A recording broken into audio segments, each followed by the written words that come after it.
Hmm. Oh boy, got to really deal with this again, huh? Yeah. Stupid internet. All right, let's try this again. Take two. Nah, but what's going on, everybody? Crazy Dog back with another Browns victory Monday live stream. Again, take two. Because my internet is unstable as heck. If there was like anything I can compare it to, it'd be like a mental patient. Very unstable. I mean, it's fast as hell, and I love it. It's way better than my old freaking internet service provider, but it's just it's choppy. And if you don't know why, you may be wondering, but Crazy Dog, isn't your thing like right outside your house? No, not out here. No. For those who aren't aware, I moved to West Virginia. So I live on like a very long road, dirt road kind of thing. And the place, I guess, like the main hub for like the internet and stuff for like the whole area is at the end of a street at like a little intersection thing, which is about like a half hour that way. It's way up there. So there's a lot of trees, a lot of nature in the way, and things could interfere. So that's my theory. I have heard that phone lines around here aren't the greatest either. But hey, it's fast, and I'll take it. I'll take unstable but fast over stable and horrendously slow any day, for real. But yeah, man, victory Monday, and of course we won 10-7 yesterday. Very, very grimy game. Someone in my chat yesterday was pretty much calling it Raiders game 2.0, and yes, it was. This was Raiders game 2.0. It's exactly like what happened again in the Raiders game. Except we actually were able to hold down the Texans running game for the most part. I mean, Duke Johnson did have some good runs. Deshaun Watson was doing his usual, evasive maneuvers thing. He avoided like 2 or 3 sacks alone. I think Ronnie Harrison had him down for a sack, slipped away. Charter Gredwine had him for a sack, slipped away. And he missed like a couple other ones, I think. But yeah, I mean, Chubb and Hunt, they did their stuff.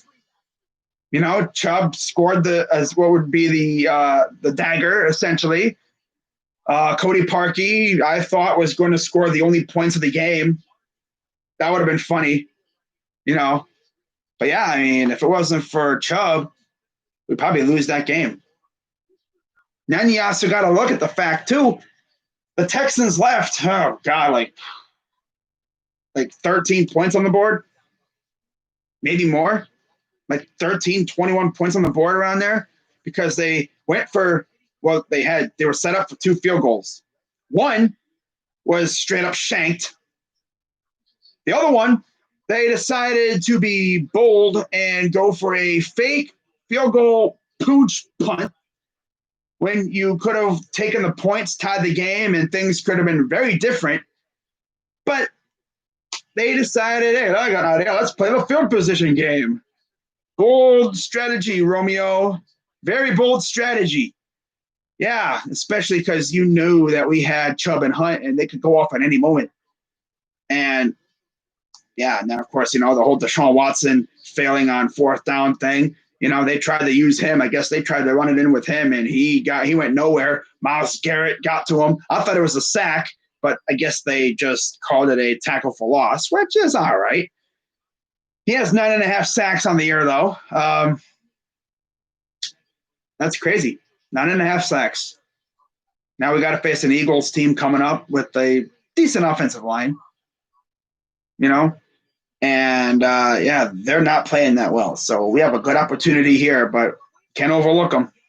We can't overlook any of these teams coming up. But when you look at it, you look at this game and you wonder why we won. I mean, like I just said, Chubb and Hunt went, they did their stuff. ran for over 200 yards combined. First time since 1966 that we had two running backs go for over 100 yards in the same game. Like, that's crazy. It's freaking nuts. Baker, he did what he had to do. Didn't throw any interceptions, didn't turn the ball over, didn't throw any touchdowns, which kind of bums me out because that's now 2 straight games where he has not thrown a touchdown. But like I said, he didn't throw any picks. I'll take that. We scored, we won. He did just enough to help us win the game. He completed some pretty good passes. The biggest one to Rashard Higgins that moved the ball down and got a huge gain. I think he also had a pass that really helped us out too later on in the game as well. Overall, he had a pretty good game. People are going to slander him. That's all right. He's winning games for us. What's up, Fred Sorensen? Wow. But what else is there really to say about this game? It was probably the most boring game I've seen in a while. It was 3-0 until the fourth quarter. I thought it was actually going to be another shutout. We haven't had a shutout in over 13 years. Tells you a lot. We haven't goose-egged the team in 13 years. The last time we did, Buffalo Bills when we were in Cleveland, and it was a snowstorm. That's the last time we goose-egged somebody. And it was mainly because Mother Nature was just absolutely pelting everybody with snow. It was ugly. It was a snow game. Of course, that was the year we went 10-6. Missed the playoffs because Indy couldn't hold up their end of the bargain. And, tough. Wow. I'm just reading my tweets coming in here. We got about an hour until Monday Night Football, so that's why I wanted to do it now, so I can just sit back and relax and watch some football. But, not really a whole lot to talk about regarding this game. But what I will talk about is our current playoff situation. Because right now there's a bit of a logjam for the final 3 playoff spots. Because the Colts are they're 6-3. They lead their division. They're fine. They're in control, although the Titans will have something to say about that coming up here in a few weeks or whatever. The Raiders, first wild card spot, they're 6-3. The Dolphins are 6-3. The Ravens are 6-3. We're 6-3. And finally, the Titans are 6-3. So really, Raiders, Dolphins, Ravens, and the Titans. Those are the teams we got to root against for essentially the rest of the year. We still got to play 2 of those teams one more time this season. That being the Ravens and the Titans. We lost to the Raiders too. So, I would love to see the Raiders, hit a nice little funk. They play the Chiefs coming up. They play the Chiefs, The Chiefs are, I'm sure, going to be looking for revenge. That'll be tough. Go Chiefs. Dolphins, I have to look at the schedule, see who they got to play coming up. I think it's a Jet. No, it's not the Jets. Jets play the Chargers. That's right. Have to see who the Dolphins play coming up. Ravens, and then, of course, the Titans. We got to play the Eagles. So with that being said, let's take a look at the schedule for this week. Again, I'm not going to be doing my predictions. Get a quick peek and see who the teams got to play this week. But like I said, we've got to play the Eagles. Not overlooking them. Can't overlook them, even though they're not that good. I've always learned, don't sleep on any of these teams. Anything can happen. We could easily fall into a sort of trap game kind of thing and lose to these guys. We got to go out there and just play the way we've been playing, Play like we did, when we won those 4 straight games. especially that Dallas game. I would love another performance like that. But yeah, looking at the way it's going to shape up, ooh, Titans play the Ravens. Ooh, so no matter what, we're going to be gaining ground on somebody. I would love it to be the Ravens, though. I'd love for the Titans to beat the Ravens because obviously we win, Ravens lose. We're in second place in the division. Dolphins play the Broncos. Ooh, and possibly no Drew Lock. Damn it. The Dolphins are probably going to win that game. Colts play the Packers. We don't really got to worry about them because we beat them. And they're leading their division anyway. Like I said, Raiders play the Chiefs. So really, the only teams we really got to worry about, Dolphins, Raiders, who play the Chiefs, and Ravens and Titans play each other. Raiders play the Chiefs. That leaves the Dolphins playing the Broncos. I mean, anything can happen, but of course the Broncos won't have Drew Lock, it sounds like, possibly. I mean, they could still have him, but I don't know. Not looking good there. Of course. Now, in terms of what the playoff games would look like right now, if the playoffs started today, this is what it would look like. If the playoffs started today, this is what it would look like. And we have some pretty good matchups. Obviously, these Steelers, being undefeated, would have the bye. And I know they would love that. I mean, now I'm pretty sure they're going to lose a couple games coming up. I highly doubt they would go undefeated. Although you never know with these guys. Big Ben is playing out of his mind right now. And that team just does not look like a team that's going to lose many games. They might go 14-2, 15-1, around there. But you have the Chiefs facing the Ravens. Oh, my God. Could you imagine that? Ravens fans talk all that crap about, yeah, we're not going to go all one and done this year. Face the Chiefs. Oh, one and done. See ya. Oh, my God. That would be so another year going one and done. That would be tough. Dolphins would face the Bills. Ooh, Josh Allen versus Tua. Ooh. And then Indy would face the Raiders. Okay. All right. Fun fact, last time the Raiders made the playoffs, of course, they did it without Derek Carr because Carr got hurt, ironically, against the Colts. So that would be something. Now, in terms of teams still in the hunt, Titans, obviously, were in the hunt still. Patriots, they're kind of hanging on by a thread. They're still in it technically. But everybody else, Broncos, Bengals, Chargers, Texans, and Jaguars and Jets, they're essentially eliminated almost certainly. Jets, duh. Seriously, no.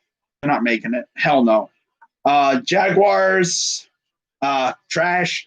They're not making it. Duh. Texans, no. Chargers, no. Bengals, hell no. Broncos, sliver of a chance. You never know, but I doubt it. Highly doubt it. And Patriots, like I said, they're hanging on by a thread. A lot would have to go right for them. Now, on the NFC side, oh, God, this is where things get really interesting. Packers for number 1 seed. Okay. Looking good. You know, looking like they're going to probably get a bye, although the Saints are right there, but Drew Brees is hurt. He has a collapsed lung and a couple broken ribs. Tough. So it looks like it could be Jameis Crablegs Winston time in New Orleans.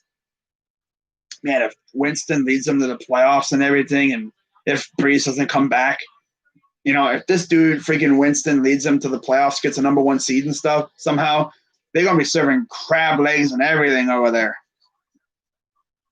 I mean, maybe he'll have a rejuvenation of his career. That'd be cool. How about Arizona leading the NFC West? They're at 6-3, so they're right up there too for the number 1 seed, possibly if they can keep it up. Imagine Arizona faces off against who would they be playing? We'll see who they play. But imagine they win the NFC West. Well, that'd be dope. It'd be fun to see the Arizona Cardinals back in the playoffs. It's been a while. But it'd be fun, especially because they get a home game. Then you have the black sheep of the squad of the four, the imposter, the Eagles. One of these teams just doesn't belong here. Oh, wait, it's the Eagles because they suck. They're 3-5-1. The way it's looking, someone's going to win that division at probably 6-10, 7-9, or in their case, probably 7-8-1 or something, or 4-12. No, someone's going to win that division probably with like 6 or 7 wins. We'll see. But with the Eagles, their schedule is not polite at all. Because after us, they got like 4 games against teams that are probably in the playoff hunt right now. Arizona, Saints, I think the Packers too. Dude, let me look at their schedule again. I know they play Seattle, I think. Oh, God, bro. I went through their schedule before, but let's go through it again one more time. Because I tell you, man, they're in their playoffs right now, but they're going to find them. They're going to probably just barely make it in. And they're going to get stomped. Actually, no, the only way they'd make it in is via division. But yeah, I mean, look at who they got to play after they play us. Seattle, lost. Green Bay, lost. New Orleans, with no Drew Brees, who knows, but probably a loss. Arizona, loss. They better beat us this week. And that ain't going to be no gimme. Because for all they know, they come walking into our house. We could freaking just mug the crap out of them. Could you imagine that? They walk into our house, our crib, whatever, and we beat the absolute crap out of them. Chubb runs for like 200 yards. Kareem Hunt has a career day. Baker's throwing maybe a couple touchdowns. We just shred their defense. And then on the other side, Miles is having a day, maybe 3 sacks himself. Good old stuff, right? And the Eagles then have to host Seattle. No fans, by the way, because COVID stuff. Yeah. Then they go to Green Bay. Tough. Host New Orleans. Although, no Drew Brees. They could win that game, like I said. Arizona on the road. So if they get through those 4 games with a win, I mean, that'd be an accomplishment in itself because those 4 games are not going to be easy at all. Especially because you got a Monday night game against Seattle on deck after they're done with us, after we play them. And that's funny. What's also really interesting? You look at the times of their games. After this week, this is the final 1:00 game on their schedule until week 17. So, yeah. After that, they play an 8:15, two 4:25, or 3 4:25s, and a 4:05. Weeks 13, 14, and 16 at 4:25, and week 15 at 4:05. Imagine that. And the way that division's shaping up, every team has a chance at it. Imagine Washington versus Philly for the chance at the division. Like, imagine Washington versus Philly for a chance at the division. That's how bad that division is right now. And by the way, the Browns are 2-0 against that division this year. And in both of those games, we've curb stomped both teams. Although they did hang around a little bit. But in essence, we essentially curb stomped them in different ways. The defense owned the football team. 5 turnovers. Thank you very much. 3 picks. And then against the almighty Dem Boy, against Dem Boys, our offense went crazy. So in those 2 games, both sides of the ball had a day. Of course, defense against the football team, offense against Dem Boys. So, yeah, we'll see what happens this week. But if you're an Eagles fan right now, you're probably thinking, it's not necessarily an easy dub because look what we did to your friends. We mugged them. We beat the crap out of them.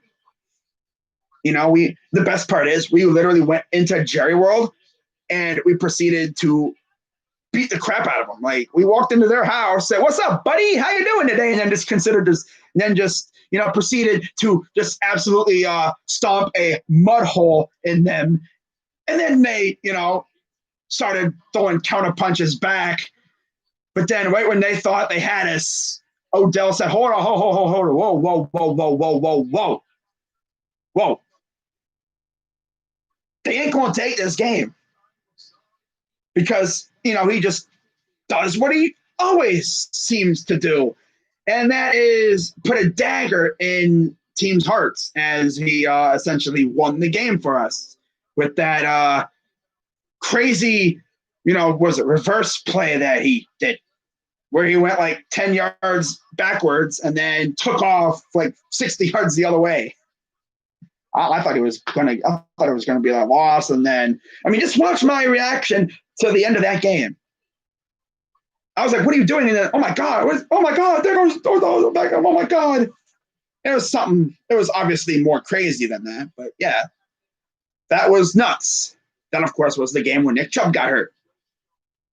He's back, and if you thought, oh, maybe he'd be a little rusty, a little bit, but as the game went on, the rust started coming off, and he looks like he did in the beginning of the year.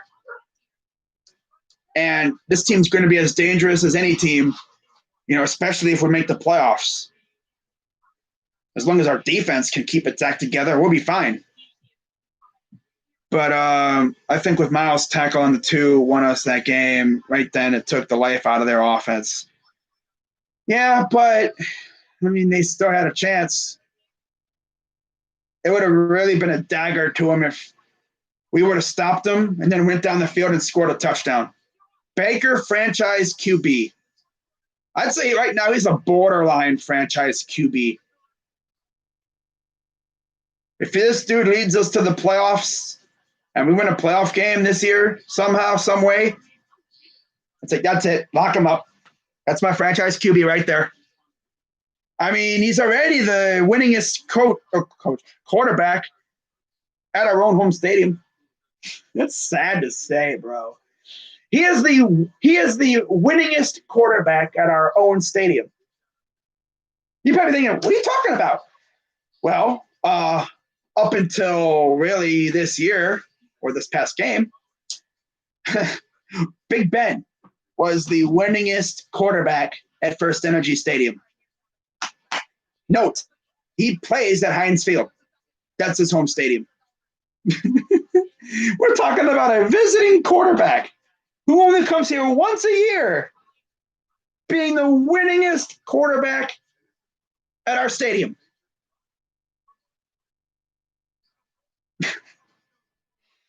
And it took Baker 3 years to do it. 3 years. He would have had it shorter, but Freddie Kitchens happened. We lost that Seahawks game that would have really helped us out. We lost a couple games that we really could have won, within the past couple of years. People talk about, yeah, man, if Baker could do what he did his rookie year, he'll be great. Yeah, but the thing is, with the way this team is going, the way this team is built right here, he doesn't need to throw 30 or so times. Yeah, I would love a performance like he did against the Bengals, every so often, but we're not going to see a lot of that now. We're not going to see that a lot right now because we're going to rely heavily on the run game. We're essentially going to be the Ravens. If we get a lead on you, we're just going to sit on the ball. We're just going to sit on it. We're already daring you to stop Chubb and Hunt. We get a lead. Bro, at that point, it's like, I don't know if you're going to beat us, bro. And then if our defense can force turnovers, which they somehow forgot to do the past couple of weeks, although they've been close. They've been that close to a couple turnovers the past couple of weeks. Just look at that Raider game. 2 turnovers on one play could have happened. 2. The strip sack from Miles where he literally had his hand on the ball, but Derek Carr had a vice grip on it, he was not letting that ball go, because if he had a looser grip on it, boop, ball comes out. Baker probably gets a chance at it. Ball goes boop, bounce out or whatever, and Miles probably gets to it or someone gets to it. Then right after the near strip sack, he almost threw a pick to freaking Ronnie Harrison, and we all know if Ronnie Harrison catches that, it's probably a house call. Unless one of the receivers like Ruggs or someone was down there, but I don't think anyone was even in the area. Always doing these bets knowing he's going to lose. He didn't do my bet, and my bet was probably the most harmless one he would have done. All I wanted him to do was, in the spirit of Halloween, dress up like a clown. He'd be talking like one. So why don't you, wear the attire to match it? But no, he didn't want to do it. But sure, he'll accept smashing, what was it, shaving cream or whatever on his face or whatever it was. But yeah, he'll accept that, but he won't accept, something that's not involving messing up your face. Okay, Dash, yeah, I don't understand your logic, but okay. All right, whatever. Not to mention, I don't think he bowed down to Baker. You hear that, Baker? That freaking douche canoe did not bow down to you. How do you feel about that?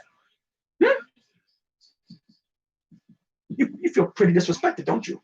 You're 5-1 against him. He's still ain't bowing down to you. He's gonna have to sweep him next year again. You know what? Do that. Yeah, go out there next year and beat the crap out of him again. Yeah, I like that idea. Yeah, I'm talking about a freaking poster. What are you gonna do about it? Oh my god. But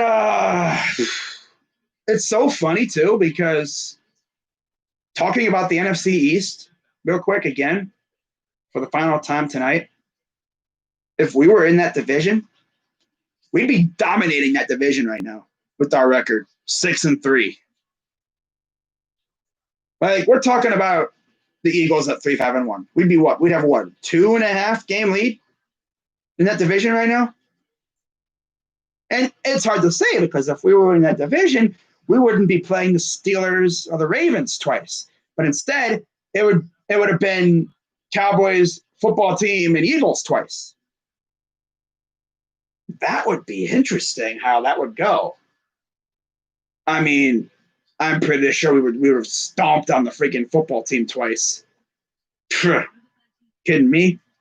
I mean, I'm like, bro, like, I'm still in awe at what we freaking did to the Cowboys. Now, of course, the Cowboys defense is doo-doo, but still, the Ravens could only win 9 or 10 games. Yeah. Oh, man. Freaking ready for this game coming up against the Eagles. It's going to be fun.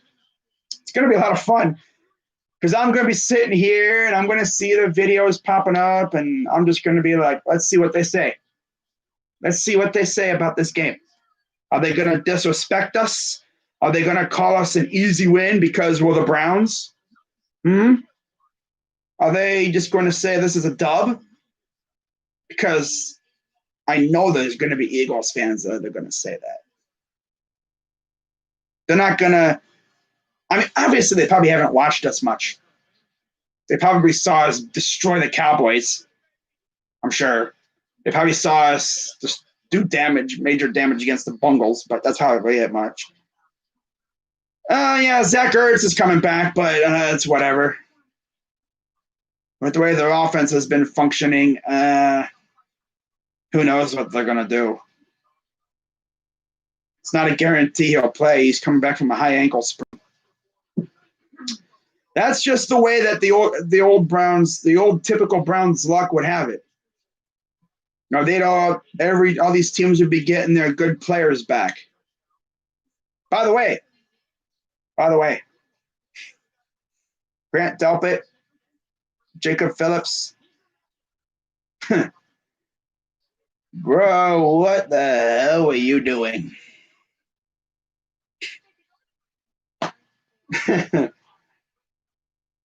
Why? Why? Did John Dorsey make those two picks? I'm surprised the article came out when it did. If you don't know what I'm talking about, let me just give you a little synopsis of what happened. So earlier today, an article came out, I think it was at SI.com or somewhere, talking about how LSU, I guess, didn't do anything regarding some accusations of sexual assault by LSU football players. And it just so happens that this article mentioned two current Browns players, Grant Delpit, Jacob Phillips. Now, according to this article,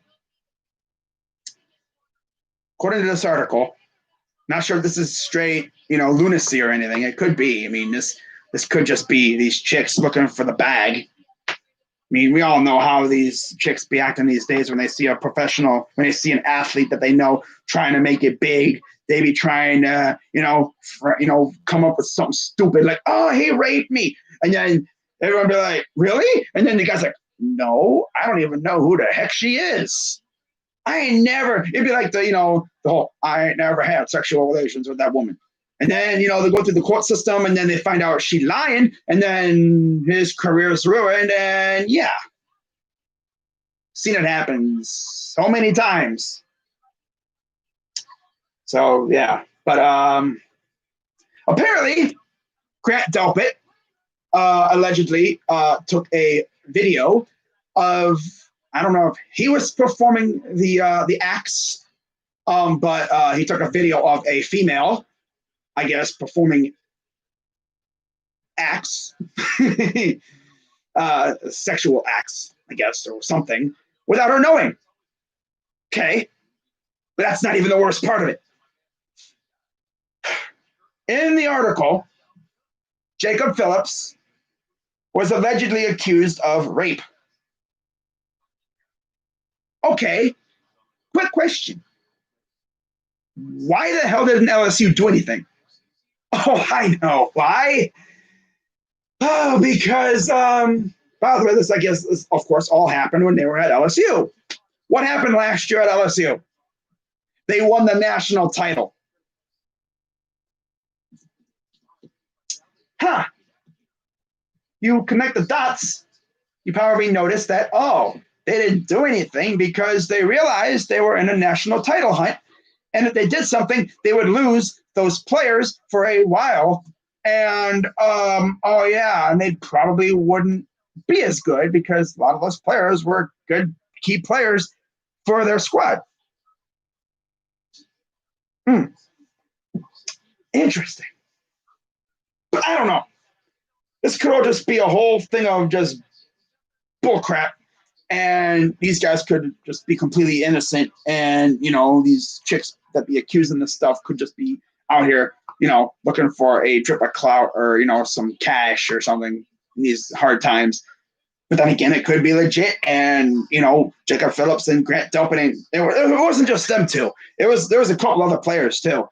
They could all just be looked at as complete pieces of crap. And Jacob Phillips especially should be thrown in the clink for a while for raping a female.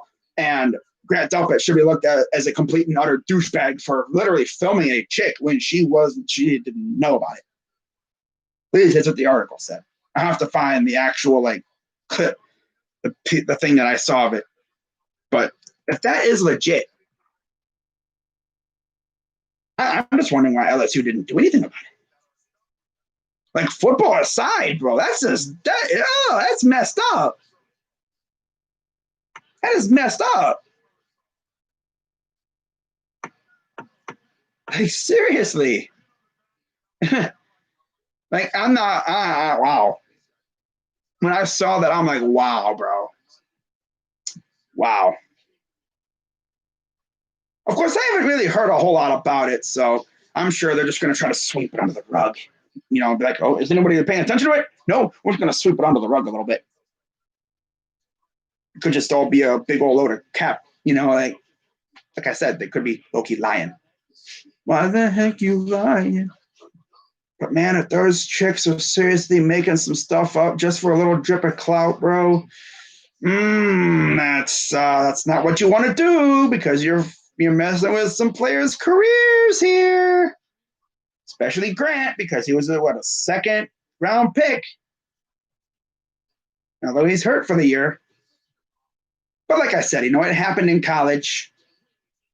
If anything, if I was Kevin and I saw this, I'm sure he's probably seen the article by now, I'd be like, hey, yo, Grant Phillips, what's this about this article I found on the internet, huh? What the hell you doing in LSU like that, huh? Acting like that. What the hell you doing? And then I'd be looking over at LSU and be like, LSU, what the hell are you doing? Just looking the other way. Oh, blatant illegal acts. Let me just look the other way. Let me look this up on Twitter. Let me see what's been said about it. LSU football. Wow. Yeah, it's from USA Today. Oh, that's even worse.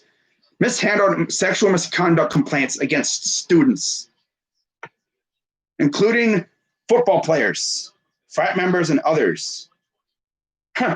LSU won't even release records to the females who reported these incidents. Oh, well, alrighty then. They blatantly ignored sexual assault complaints. Let's read this a little bit, right? Of course, they get Zach Ertz back. What's up, Bruin? We need Andy back for this game with the weather. Super Bowl Lions Browns. I know Steelers. Happy Victory Monday. You guys have had 9 straight Victory Mondays. That's awesome for you guys. Just don't pull a freaking Ravens and go 1 and done in the playoffs, because you guys would get trolled to no end. Oh, that win in the regular season, only to go 1 and done. Of course, you wouldn't do it in the first round. You would have to do it in the divisional round. But let's see what this article says about LSU and the other guys. So, allegations made against former wide receiver Drake Davis by an LSU player, including the allegation that the victim's tennis coach, Mike Sell, was informed that Davis had punched a woman in the stomach, but did not report the assault to the school or the Title IX coordinator. Oh, my God. Well, all right. Well, of course, this dude, Davis, was arrested on second-degree, battery in 2018. 9 football players, including Geis and Davis. Oh, Darius Geis. Well, no surprise there. Darius Geis. Look what these dudes already done so far. Off the Washington football team because he was doing something stupid. Orgeron was promoted to interim coach in 2016. Geis and Davis have been reported to the police for sexual misconduct and dating violence. Ugh. Since Ed Orgeron. Wow. Orgeron was later promoted to full-time head coach, and he led the team to a national title, of course. Okay. Well, obviously, I don't think they're going to do anything about Phillips and Delpit because that's on LSU. Now, obviously, if that happened now, they'd be instantly booted off the team and probably thrown in like NFL exile, or whatever, where they would probably never get another freaking opportunity again, because that is absolutely low, super low. That's the lowest of the low when it comes to this stuff. But that's on LSU. I mean, you can't be ignoring that stuff. Seriously, with the way the world is these days, don't ignore that stuff, man. But, it's the way it is. Let's see where they mentioned Delpit and Phillips. Yep, here we go. LSU attorney Johanna Posada confirmed to USA Today that 4 athletes were not disciplined. Safety Grant Delpit, who was accused of recording a woman during sex without her knowledge and sharing the video with others, and running back Tate Province, linebacker Jacob Phillips, and tight end Zach Sheffer were all accused of rape. Oh boy.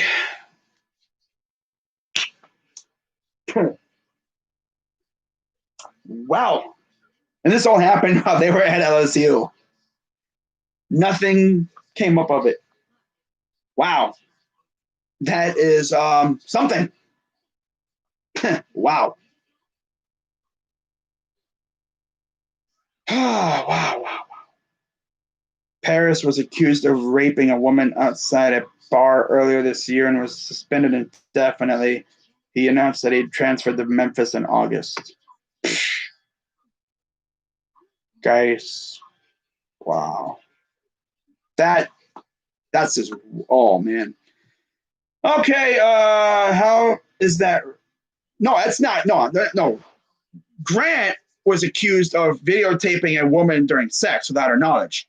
That's all he did. That's all. That's on him. That's all him right there. The rape allegations were to Tay Province, their former running back, the running back, Jacob Phillips, and Zach Sheffer. Those three were accused of rape. Delpit was accused of recording a woman during sex without her knowing, and then sharing the video with others. Yeah. Wow. Very crazy times at LSU these days. They won the national title last year. Since then, all hell has broken loose. I mean, team ain't that good, but that's kind of what happens when you lose all those players to the league. But still, Ohio State loses all kinds of players to the league every year, and we're still as dominant as ever. The injury bugs hit them, and now you got this stuff coming up. You know, but we'll see what comes up of it. I don't know if the Browns are going to do anything because this happened in college. It's more on LSU than it is on the Browns because nobody around here had any idea that this stuff happened. LSU knew, and they ignored it. They're like, "What? What are you talking about? What accusations?" It's like, like, come on, LSU, you gotta be better than that. Especially, like I said, especially with the way the world is nowadays, you gotta at least look at it. Someone says something, oh my God, he assaulted me. You'll at least look at it. Because that, if anything, like I said before, nothing happened.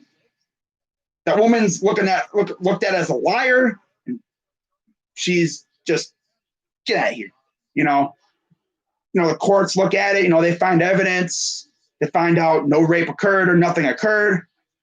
The woman's looked at as a clout chaser or whatever, and all is well. But on the other hand, they look at it, they find evidence of sexual misconduct and stuff like that, and that dude is essentially jailed because that's rape and stuff. That's not cool in these days. Obviously, that's. But it's like when I saw Delpit and Phillips, I'm like, wow, of course, two Browns players. Of course. Wow. That's crazy, though. But yeah, dang, what's going to happen? I don't know. I guess we'll just have to see if anything happens. I don't know. I don't think anything's going to happen, to be honest with you. It's like I said, that happened, this happened when they were at LSU. So we're probably not going to see anything happen. But I'm sure Kevin Stefanski will be made aware of it. Not sure he can really do anything about it. Probably just give him a stern talking to. Probably get their side of the story or whatever. See what LSU does. See if LSU even gets any punishment. Probably because they were the ones that ignored it. It would have been, like I said, it would have been very, very different if this was recent. But I believe this stuff happened when they were at LSU. So that's on LSU. That's on their plate. Nobody else knew about it. So, yeah.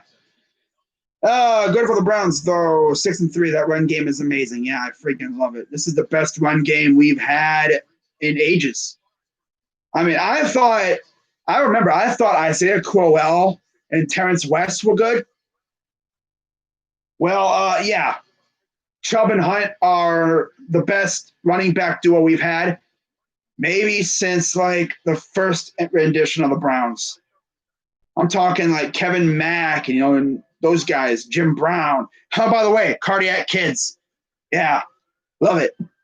Brian Sipe and company. Yeah. But like this dude, Nick Chubb, man, he's a game breaker. Like, I've never seen two running backs with the speed ability, like with the ability to literally turn a corner and just take off down the field. Like, you watch these two guys. At first you're thinking, okay, it's probably gonna be a few yard gain. This dude, Nick Chubb, took what would have been probably, what was it, third down and 3-yard gain. What we needed was 3 yards. All he needed was 3 yards on that last play. He got 59. All he needed was like 3 yards, and we had it in the bag. He's like, 3 yards. No, I'm going 59. I'm getting this 100 yards. And he's like, okay, you get your 100 yards. 200 yards combined. First time, like I said, since like 66 that we've had two running backs go over 100 yards in a game. And that's how our offense operates. It's those two. And of course, when Chubb was out, our running game struggled. He comes back, and look at that. Took a little while, but offense got going again. And the run game, of course, opens up the passing game, and then everything just looks all good and dandy after that. But it also helps when you get Wyatt Teller back. Now, we did have another guy go on the illness list today, as Andy Janovich tested positive, of course. That is now 3 straight weeks where we've had a person from the organization test positive. We had a personnel member test positive 2 weeks ago. Of course, Baker was labeled as a close contact. He was placed on the COVID list, and then he was activated a couple of days later. Now, Chris Hubbard was put on the list a few days before the game. I think it was on Friday or Thursday or something. So obviously he wasn't playing. And then today we had Andy Janovich put on the list, and Andy played. So they're going to probably have to check the Texans. I don't know how many snaps he played. Didn't seem like he played. He didn't play every snap, obviously. He probably played about a quarter of the snaps, if any, if that. But yeah, I mean, he's a fullback. I mean, I'm sure they're probably looking at the close contacts. We'll probably know more about them coming up later this week. Do I think the Browns get in trouble? No, I don't think so. Because as long as, the facility's closed. As long as we don't do what the Titans did and go out here freaking working out when we're not supposed to be, then, yeah, we'll be fine. We're not going to get in trouble for getting a virus. And be like, you're sick, you're in trouble. No, just got to be smart and, stay away from everybody. If you think you have it, immediately isolate and, isolate, wait for it to pass, and get better. That's all you can do. Not much you can do. But I think that's pretty much going to wrap it up. I've been going for almost an hour. Spent a lot of time talking about that article. That is some disgusting stuff. I guess we'll have to wait and see what happens with that, if anything even happens with it. But yeah, I mean, if this was, like I said, if this was more recent, like if this was like this year, obviously Phillips and Delpit would have been bounced out of the league and stuff, especially Phillips. Delpit, I mean, he probably would have gotten a stern talking to by Kevin Stefanski and company, but I don't think Phillips would have been on the team if this was recent. I don't even know how often. Well, I don't even know. Yeah, 4 athletes were not disciplined. This was back probably like last year or something when they were with the squad.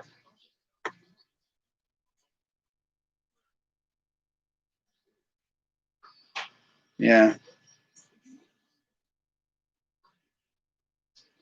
Oh well. But yeah, that's some disgusting stuff too. But that's pretty much going to wrap it up for this live stream, guys. I didn't really talk about this game because there really wasn't much to talk about. I mean, it was a very boring game in terms of the action. Not much happened. For a while there, the best thing that happened was Cody Parkey nailing a field goal to give us the 3-0 lead. Scoring was at a premium. And, in that game, every point mattered. Texans left a lot of points on the board. They could have taken the points a couple times there, and the game could have been totally different. And, of course, we all know Chubb actually ran that 59-yarder. And he said he actually didn't think about not scoring until like 10 yards to go, until he reached the goal line. So essentially, up until like the 10-yard line, he was thinking about scoring. And then he's like, actually, you know what? Screw you fantasy owners. I'm not going to score. And I know a lot of people got mad at him for it. Oh, man, I didn't hit my parlay. I didn't win my bet. I'm not making money because of that freaking idiot Chubb. Well, I mean, he's not an idiot because he's being smart, because with the way things have been going, in sports, I mean, yeah, you score, you're up 10. Who's to say the Texans don't take the ensuing kickoff back to the house? And they had no timeouts. Look what happened against the freaking Colts. Huh. So just take it easy, play it safe, went out of bounds at the 1, take a knee. They had no timeouts. They couldn't stop the clock. There was less than a minute left. Take a knee or whatever. Boom, you're all set to go. We win the game, 10-7, and we're 6-3. Got the Eagles coming up. Of course, I'll talk about that game tomorrow in my preview and stuff. Then, of course, I got my picks. But in essence, we got to win pretty much almost every game from here on out. Unless the Dolphins, hit a roadblock or something, which is possible. But they're playing really well right now. It's going to be tough. It's going to be really tough, man. Dolphins, Raiders, Ravens, pretty much Dolphins, Raiders, Titans, all the 3 main teams we got to worry about. Colts, we beat them. We got the tiebreaker over them. But we'll see what happens. But, yeah, if I hear anything else regarding any moves about, regarding the roster or whatever, I'll be sure to let you guys know. But that's going to wrap it up for this live stream, guys. Shout out to everyone who came through. Shout out to Loyal to Houston. What's up, my guy? Browns fan, 4-0. Joe Reyes. I said Jose. Darth Browns fan, of course. Cam D. Mark Bruin Steele, one of the OGs on YouTube. Of course, Matt Ogden. Fred Sorensen, Killer Shot, the mod. Oh, man. Victory Mondays are fun. Let's have some more. But, yeah, I'll see you guys tomorrow. So until then, I'm Crazy Dog. And see you tomorrow. I'm out.